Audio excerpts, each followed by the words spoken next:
You're going to start us off now with those increasing tensions there in East Jerusalem, and amidst it all, Sweden has declared it's going to recognise Palestine. Sweden has declared it's going to recognise Palestine. That's just adding to the diplomatic tensions which are brewing amidst all the violence. I'll start off with just a continuation of yesterday's story. That's that chicken shit gate. John Kerry has, of course, come out today to distance himself and the administration from those remarks. However, it's a story that's going absolutely nowhere. A lot of people are still tweeting about it, still commenting on the irony that Obama officials insisted on anonymity to call someone a coward. And a lot of opinion pieces still following up on this story, pointing out that it's quite a dangerous strategy that that Israel is playing, trying to continue to drive this wedge between the US and Israel, particularly as these tensions are mounting. Now, general reaction online to what's been happening does seem to be despair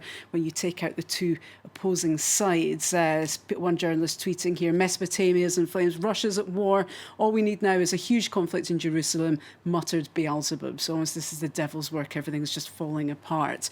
Other comment pieces saying that there are no good guys in this situation here. What is needed is rational dialogue and sensible decision-making, which seems to be absent now. And to add to the diplomatic tensions between Israel, Palestine and the US, we now have Sweden, who's become the first state to recognise Palestine. Of course, we have got reactions from both sides. Some people critical of the decision. This person tweeting, who will they recognise next? Neverland, Mordor, Utopia. So this is someone supporting Israel. Another person linking Sweden to, supporting Hamas with this decision.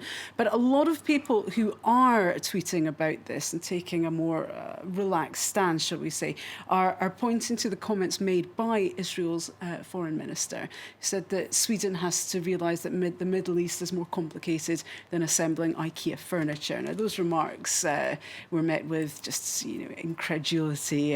One person here saying, well, obviously, the Israeli First Minister's never bought a piece of IKEA furniture. That stuff will break you as a person. Another person publishing a cartoon here, just illustrating the, an example of this is the Swedish ambassador being called to explain himself in front of in Israel, and he's being made to sit on an IKEA chair there. Other people saying, well, this is taking the IKEA metaphor that bit further and saying, well, look, here are the IKEA instructions, mocking their critique of Sweden's recognition of Palestine, giving some quite detailed IKEA-style instructions on how to resolve this conflict.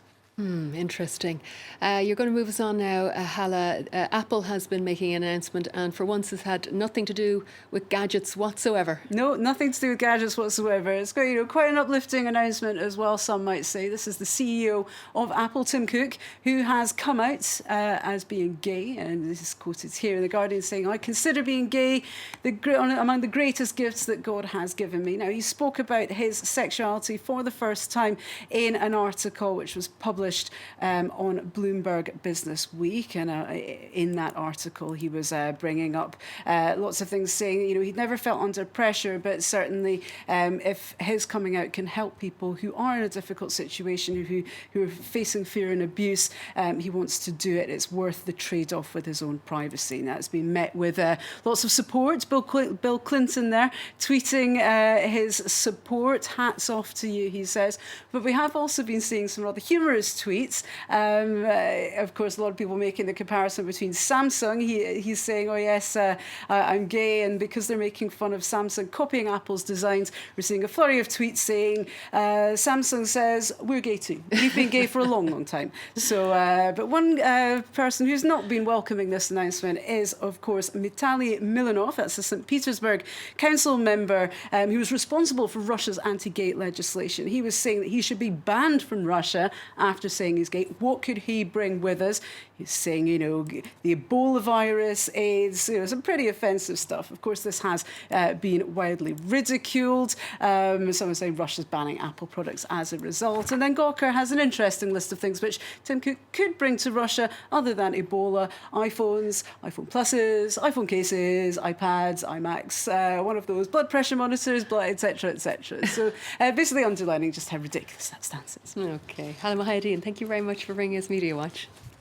Time now for our focus report, and it takes us to Tripoli. Over the last week, Lebanon's second city has been rocked by raging gun battles between the army